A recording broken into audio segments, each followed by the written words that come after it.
ಇವತ್ತು ಮನುಷ್ಯನಿಗೆ ಮಾನ್ಯತೆ, ನಾಳೆ ಶುಭ ಸಂದೇಶದ ಪ್ರಚಾರ, ಕೊನೆಯ ದಿನ ಶುಭ ಸಂದೇಶ ಪ್ರಚಾರಕರಿಗೆ ನಮ್ಮಿದಂತಹ ಸಹಾಯ. ಈ ಥೀಮ್ಸ್ ಕೊಟ್ಬಿಟ್ರೆ ನಮಗೆ ಸಮಯ ಬೇಕು. ಒಂದು ವಿಷಯವನ್ನ ಮನಮುಟ್ಟುವಂತೆ ನಾವು ಮಾತನಾಡುವುದಕ್ಕೆ, ಬೋಧನೆ ಮಾಡುವುದಕ್ಕೆ ಒಂದಷ್ಟು ಸಮಯ ಬೇಕಾಗುತ್ತದೆ. ಆದರೆ ಸಿಟಿ ಧರ್ಮ ಕೇಂದ್ರಗಳಲ್ಲಿ ಅದಕ್ಕೆ ಅವಕಾಶ ಇಲ್ಲ. ಯಾಕಂತ ಹೇಳಿದ್ರೆ ಈ ಪೂಜೆ ಯಾವಾಗ ಮುಗಿತದೆ, ನೆಕ್ಸ್ಟ್ ಪೂಜೆ ಯಾವಾಗ ಪ್ರಾರಂಭವಾಗುತ್ತೆ ಅನ್ನುವ ಕಷ್ಟ ಇದ್ದೇ ಇದೆ. ಆದರೂ ಕೂಡ ಕೆಲವೊಂದು ವಿಷಯಗಳನ್ನ ನಾನು ನಿಮ್ಮಲ್ಲಿ ಹಂಚಿಕೊಳ್ಳುತ್ತೇನೆ. ಈ ಪ್ರಬೋಧನೆ ನಿಮಗೆ ಕೆಲವೊಂದು ಅಂಶಗಳನ್ನ ಕೊಡುತ್ತೆ, ನಿಮ್ಮ ಧ್ಯಾನವನ್ನ ಮುಂದುವರಿಸುವುದಕ್ಕೆ. ನಿಮ್ಮ ಧ್ಯಾನ ಇಲ್ಲಿಗೆ ಮುಗಿಯೋದಿಲ್ಲ. ಪ್ರೀತಿಯ ಸಹೋದರ ಸಹೋದರಿಯರೇ, ಎಷ್ಟು ಜನಕ್ಕೆ ದೇವರನ್ನ ನೋಡ್ಬೇಕು ಅಂತ ಆಸೆ ಇದೆ? ಕೈ ಎತ್ತಿ ನೋಡೋಣ. ಎಲ್ರಿಗೂ ಇದೆ. ಎಲ್ರಿಗಿದೆ ಅಂತ ನಾವ್ ಹೇಳ್ಬಾರ್ದು, ಅವ್ರವ್ರು ಹೇಳ್ಬೇಕು. ಮನೆಗೋಗಿ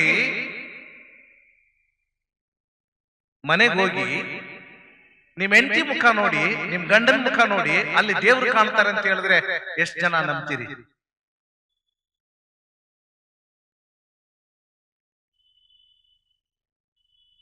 ಯಾರಾದ್ರೂ ಕೈ ಎತ್ತಬಾರ್ದ? ಇಬ್ರು ಮಾತ್ರ. ದೇವರಿಗೆ ಸ್ತೋತ್ರ. ದೇವರು ಮನುಷ್ಯನನ್ನ ಸೃಷ್ಟಿ ಮಾಡಿದರು ತನ್ನ ಹೋಲಿಕೆಯಲ್ಲಿ. ಆತನನ್ನು ಅವರು ಪ್ರೀತಿಸಿದರು, ಆತನೊಡನೆ ಮಾತನಾಡಿದರು, ಆತನೊಡನೆ ನಡೆಯಲು ಪ್ರಾರಂಭಿಸಿದರು, ಆತನೊಡನೆ ಪಯಣವನ್ನ ಮಾಡಿದರು. ಪ್ರೀತಿಯ ಸಹೋದರ ಸಹೋದರಿಯರೇ, ಈ ಸೃಷ್ಟಿಯಲ್ಲಿ ಪ್ರತಿಯೊಂದು ವಿಷಯಕ್ಕೂ ಅದರದ್ದೇ ಆದಂತಹ ವಿಷಯಗಳನ್ನ ದಯಪಾಲಿಸುತ್ತಾ ದೇವರು ಪ್ರತಿಯೊಂದನ್ನ ಸೃಷ್ಟಿ ಮಾಡ್ತಾರೆ. ಮನುಷ್ಯನನ್ನು ಕೂಡ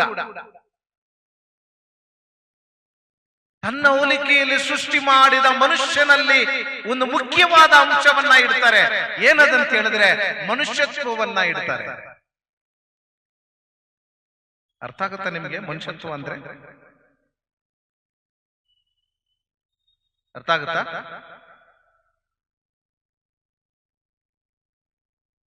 ನಮ್ಮೆಲ್ರಿಗೂ ಕೈ ಇದೆ, ಕಾಲಿದೆ. ಕೈ ತಗೊಳ್ಳೋಣ. ಈ ಕೈಯಲ್ಲಿ ರಕ್ತ ಓಟ ನಿಂತೋಗುತ್ತೆ, ಅಥವಾ ಒಂದು ಬೆರಳಲ್ಲಿ ಏನಾಗುತ್ತೆ ಹೇಳಿ? ರಕ್ತ ಓಟ ನಿಂತು ಹೋದ್ರೆ ಏನಾಗುತ್ತೆ? ಕಲರ್ ಚೇಂಜ್ ಆಗುತ್ತೆ, ಸತ್ತೋಗುತ್ತೆ. ಅದಾದ್ಮೇಲೆ ಡಾಕ್ಟರ್ ಹತ್ರ ಹೋದ್ರೆ ಏನ್ ಮಾಡ್ತಾರೆ? ಕಟ್ ಮಾಡಿ ಬಿಸಾಕ್ತಾರೆ ಅಲ್ವಾ? ಅಂದ್ರೆ ಈ ಬೆರಳಿನ ಜೀವ ಎಲ್ಲಿದೆ? ರಕ್ತೋಟದಲ್ಲಿ ಇದೆ. ಆ ರಕ್ತ ಓಡ್ಲಿಲ್ಲ ಅಂತ ಹೇಳಿದ್ರೆ ಮುಗಿದೋಯ್ತು ಕತೆ. ಅದೇ ರೀತಿ ಮನುಷ್ಯನಲ್ಲಿ ಈ ಮನುಷ್ಯತ್ವ ಎನ್ನುವುದು ಸದಾ ಅರಿತಾ ಇರಬೇಕು. ಯಾವಾಗ ಮನುಷ್ಯನಲ್ಲಿ ಮನುಷ್ಯತ್ವ ಕಳೆದೋಗುತ್ತೋ ಆಗ ಆತನು ಸತ್ತ. ಪ್ರೀತಿಯ ಸಹೋದರ ಸಹೋದರಿಯರೇ, ದೇವರು ಮನುಷ್ಯನನ್ನ ಸೃಷ್ಟಿ ಮಾಡಿದ್ರು. ಮನುಷ್ಯ ದೇವರ ವಿರುದ್ಧ ದ್ರೋಹ ಮಾಡ್ದ. ಆದರೂ ಕೂಡ ದೇವರು ಆತನನ್ನ ಕೈ ಬಿಡ್ಲಿಲ್ಲ. ನಾನು ನಿನ್ನನ್ನು ಪ್ರೀತಿಸುತ್ತೇನೆ. ಸುಂದರವಾದ ವಾಕ್ಯಗಳು. ಮೊದಲನೆಯ ಪುಸ್ತಕ 3ನೇ ಅಧ್ಯಾಯ 15ನೇ ವಚನದಲ್ಲಿ ನಿನಗೆ ರಕ್ಷಣೆಯನ್ನ ನಾನು ಕೊಡುವೆನು. ಅಷ್ಟು ಮಾತ್ರ ಬಿಡ್ಲಿಲ್ಲ ದೇವರು, ಅಷ್ಟು ಮಾತ್ರ ಬಿಡ್ಲಿಲ್ಲ.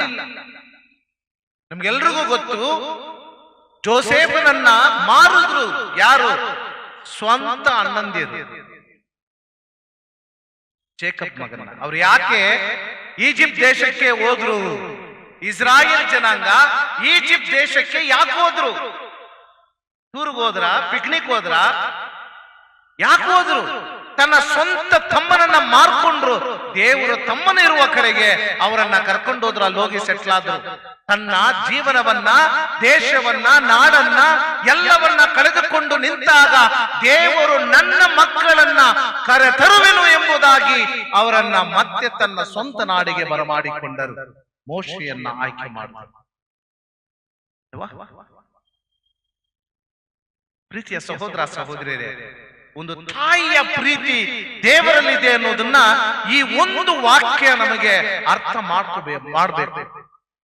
ಪ್ರೀತಿಯ ಸಹೋದರ ಸಹೋದರಿಯರೇ, ತಪ್ಪು ಮಾಡ್ತಾರೆ, ಆದ್ರೂ ಕೂಡ ದೇವರು ಅವ್ರನ್ನ ಪ್ರೀತಿಸ್ತಾರೆ. ತಪ್ಪು ಮಾಡಿದ್ರು ಅವರನ್ನ ಪ್ರೀತಿಸುತ್ತಾರೆ ದೇವರು. ಪ್ರೀತಿಯ ಸಹೋದರ ಸಹೋದರಿಯರೇ, ಕಾರಣ ಆ ಒಂದು ಸೃಷ್ಟಿಯನ್ನ ದೇವರು ಅಷ್ಟೊಂದು ಉನ್ನತ ಸ್ಥಾನವನ್ನ ಆ ಸೃಷ್ಟಿಗೆ ಕೊಡ್ತಾರೆ. ಪ್ರೀತಿಯ ಸಹೋದರ ಸಹೋದರಿ, ಮಾತ್ರವಲ್ಲದೆ ಈ ಮನುಷ್ಯನೊಂದಿಗೆ ಸಂಬಂಧವನ್ನ ಮಾಡಿಕೊಳ್ಳುತ್ತಾರೆ, ಈ ಮನುಷ್ಯನೊಂದಿಗೆ ಒಡಂಬಡಿಕೆಯನ್ನ ಮಾಡಿಕೊಳ್ಳುತ್ತಾರೆ. ಒಡಂಬಡಿಕೆಯನ್ನ ಮಾಡಿಕೊಳ್ಳುತ್ತಾ ಒಡಂಬಡಿಕೆ ಪ್ರೀತಿಯಲ್ಲಿ ಆತನನ್ನ ಮುನ್ನಡೆಸುತ್ತಾರೆ. 10 ಆಜ್ಞೆಗಳನ್ನ ಕೊಟ್ಟು, ನೋಡಿ, ನನ್ನ ಒಡಂಬಡಿಕೆಯ ಸಂಬಂಧದಲ್ಲಿ ನೀವು ನೆಲೆಯಾಗಬೇಕು ಅಂತ ಹೇಳಿದ್ರೆ ಈ ಆಜ್ಞೆಗಳನ್ನ ಪಾಲಿಸಿ 1, 2, 3, 4 ಅಂತ ಯಾವಾಗಲೂ ನನ್ನ ಪ್ರೀತಿಗೆ ಪಾತ್ರರಾಗಿರಿ, ನನ್ನ ಪ್ರೀತಿಯನ್ನ ಪಡೆಯುವ ಅರ್ಹತೆ ಉಳ್ಳವರಾಗಿರಿ. ಇದು ದೇವರ ಬಯಕೆ, ದೇವರ ಬೋಧನೆ. ಹಳೆ ಒಡಂಬಡಿಕೆಯಲ್ಲಿ ನಾವು ಪ್ರವಾದಿಗಳನ್ನ ನೋಡ್ತೀವಿ. 1, 2, 3, 4 ಎಷ್ಟು ಹೋಗ್ತಾನೆ ಇರ್ತದೆ. ಎಲ್ಲಾ ಪ್ರವಾದಿಗಳು ಹೇಳಿದ್ದೇನು, ಪ್ರವಚನ ನೀಡಿದ್ದೇನು, ನೀವು ದೇವರಿಗೆ ಪ್ರಾಮಾಣಿಕವುಳ್ಳ ಅವರ ಪ್ರೀತಿಯ ಮಕ್ಕಳಾಗಿ ಬಾಳರಿ, ಅವರ ಪ್ರೀತಿಗೆ ತಲೆಬಾಗಿರಿ. ಯಾಕೆಂತ ಹೇಳಿದ್ರೆ ದೇವರು ನಿಮ್ಮನ್ನು ಪ್ರೀತಿಸುತ್ತಾರೆ. ಕೊನೆಯದಾಗಿ ಸಂತ ಯೋಹಾನ ತಿಳಿಸ್ತಾನೆ, ದೇವರು ಎಷ್ಟಾಗಿ ಮನುಷ್ಯನನ್ನ ಪ್ರೀತಿಸಿದ್ರಂತ ಹೇಳಿದ್ರೆ ತನ್ನ ಸ್ವಂತ ಮಗನನ್ನೇ ಈ ಮನುಷ್ಯನಿಗೋಸ್ಕರ ದಾರಿ ಎರೆದರು ಅಲ್ವಾ. ಯೇಸು ಸ್ವಾಮಿಯನ್ನ ಕೊಟ್ಟರು. ಗುರುಗಳು ಪೀಠಿಕೆಯಲ್ಲಿ ಹೇಳಿದ್ರು, ಕನ್ಯೆಯೊಬ್ಬಳು ಮಗನನ್ನು ಪ್ರಸವಿಸುವಳು, ಆತನಿಗೆ ಇಮ್ಯಾನುವೇಲ್ ಎಂದು ಹೆಸರಿಡುವರು. ಇಮ್ಯಾನುವೇಲ್ ಅಂದರೆ ಏನು?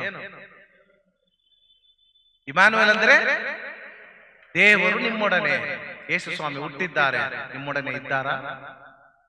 ನಿಮ್ಮೊಡನೆ ಇದ್ದಾರಾ?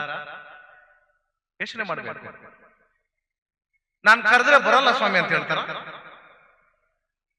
ಯೇಸು ಸ್ವಾಮಿ ನಮ್ಮ ಮನೆ ತುಂಬಾ ಚಿಕ್ಕದಾಗಿದೆ, ಅಥವಾ ನಮ್ಮ ಮನೆಯಲ್ಲಿ ತುಂಬಾ ಮಂದಿ ಇದ್ದಾರೆ, ನಾನು ಕರೆದ್ರೆ ಬರಲ್ಲ ಅಂತ ಹೇಳ್ತಾರ? ಇಮ್ಯಾನುವೇಲ್ ಅಂತ ಹೇಳಿದ್ರೆ ದೇವರ ನಿಮ್ಮೊಡನೆ, ಯಾವಾಗಲೂ ನಮ್ಮೊಡನೆ. ಎಲ್ಲಿದ್ದಾರೆ? ಪ್ರೀತಿಯ ಸಹೋದರ ಸಹೋದರಿಯರೇ, ಸ್ವಲ್ಪ ಆಳವಾಗಿ ನಾವು ಚಿಂತಿಸಬೇಕಾಗಿರುತ್ತದೆ. ಪ್ರಭು ಯೇಸು ಸ್ವಾಮಿ ರೋಮನರಿಗೆ ಬರೆದ ಪತ್ರದಲ್ಲಿ ಹೇಳ್ತಾರೆ, 5ನೇ ಅಧ್ಯಾಯ 8ನೇ ವಚನ, ನಾವು ಪಾಪಿಗಳನ್ನು ತಿಳಿದಿದ್ದರೂ ಕೂಡ ಅವರು ನಮಗೋಸ್ಕರ ಪ್ರಾಣವನ್ನು ತ್ಯಾಗ ಮಾಡಿದರು. ಪಾಪಿಗಳನ್ನು ತಿಳಿದಿದ್ದರೂ ಕೂಡ ದೇವ್ರ ಗೊತ್ತು ನಾವು ತಪ್ಪು ಮಾಡಿದೀವಿ, ಮಾಡ್ತಾನೆ ಇರ್ತೀವಿ, ಆದರೂ ಕೂಡ ಅವರು ನಮಗೋಸ್ಕರ ಪ್ರಾಣವನ್ನ ತ್ಯಾಗ ಮಾಡಿದ್ದಾರೆ. ಪ್ರೀತಿಯ ಸಹೋದರ ಸಹೋದರಿಯರೇ, ಈ ಎಲ್ಲಾ ಅಂಶಗಳನ್ನ ಇಟ್ಕೊಳ್ಳಿ.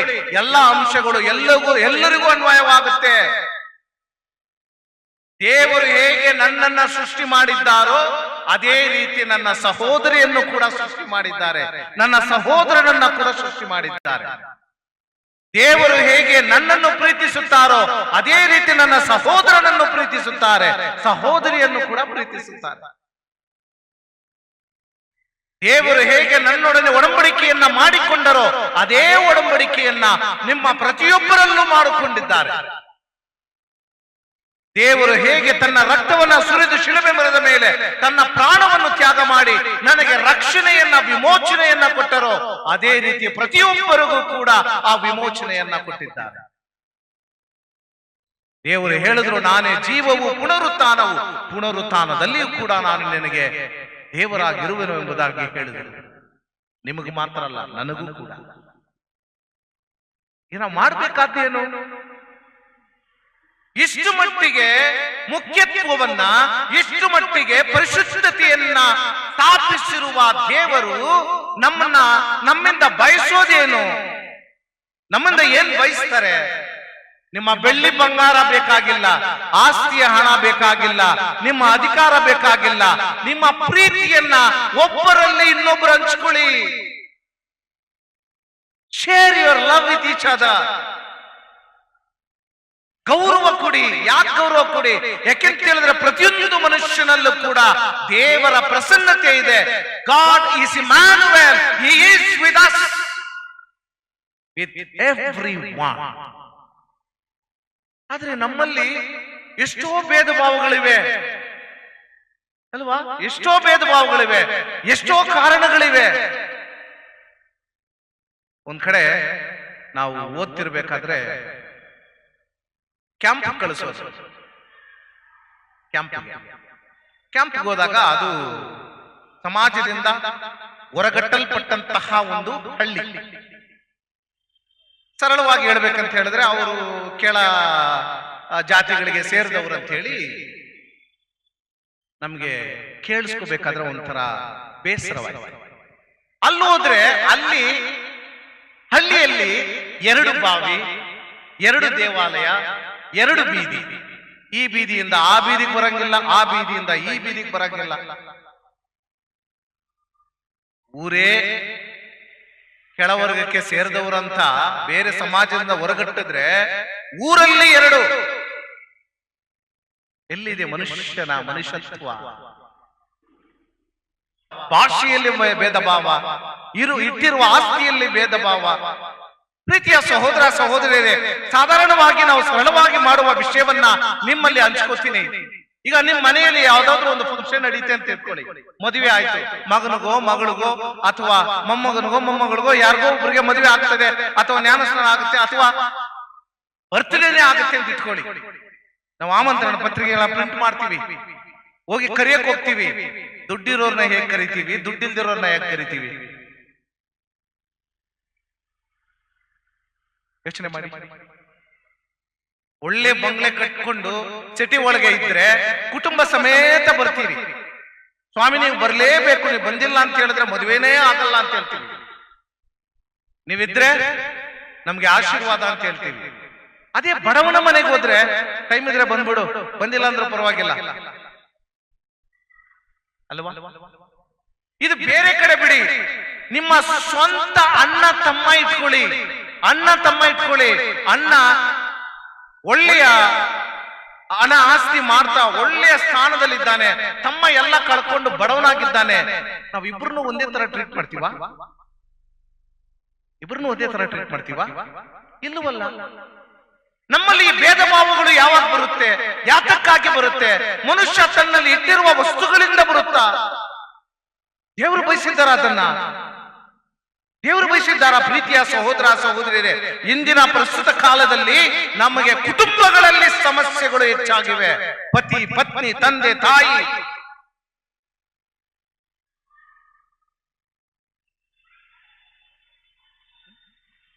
ಪ್ರಯೋಜನ ಎಲ್ಲಿದೆ? ಮನುಷ್ಯನಿಗೆ ಮಾನ್ಯತೆ.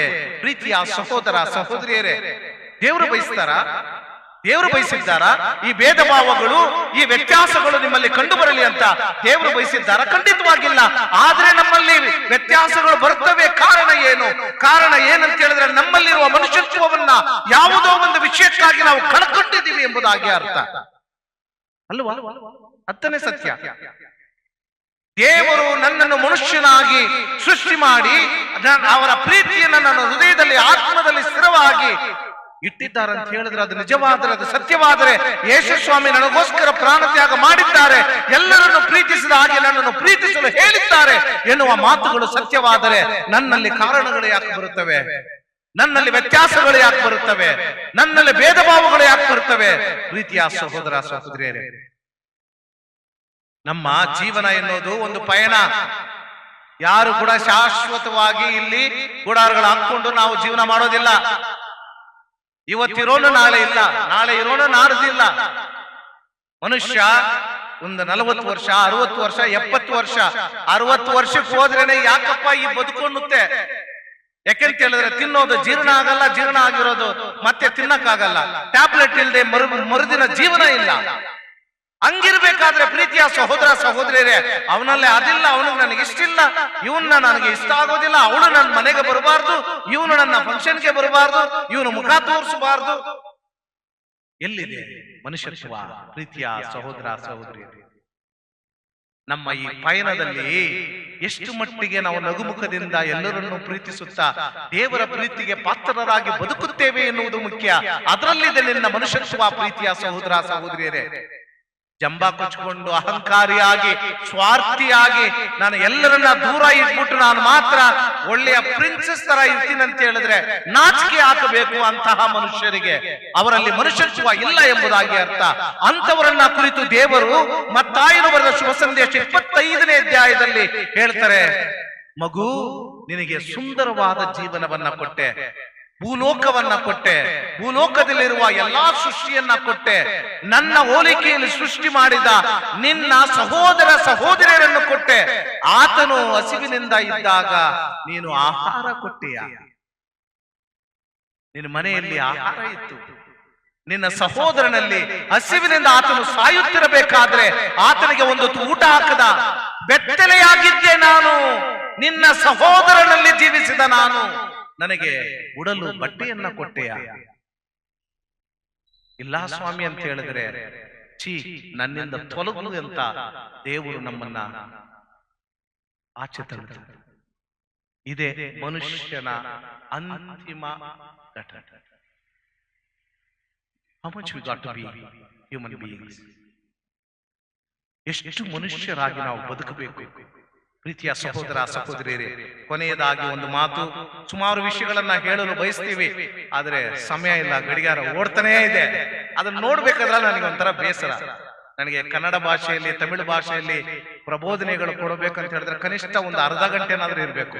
ಇಲ್ಲ ಅಂತ ಹೇಳಿದ್ರೆ ಒಂದು ವಿಷಯವನ್ನ ಮನ ಮುಟ್ಟುವಂತೆ ಮಾತನಾಡಕ್ಕಾಗೋದಿಲ್ಲ. ಆದ್ರೂ ಕೂಡ ಕೊನೆಯದಾಗಿ ಒಂದೇ ಒಂದು ಮಾತು ಹೇಳ್ತೀನಿ.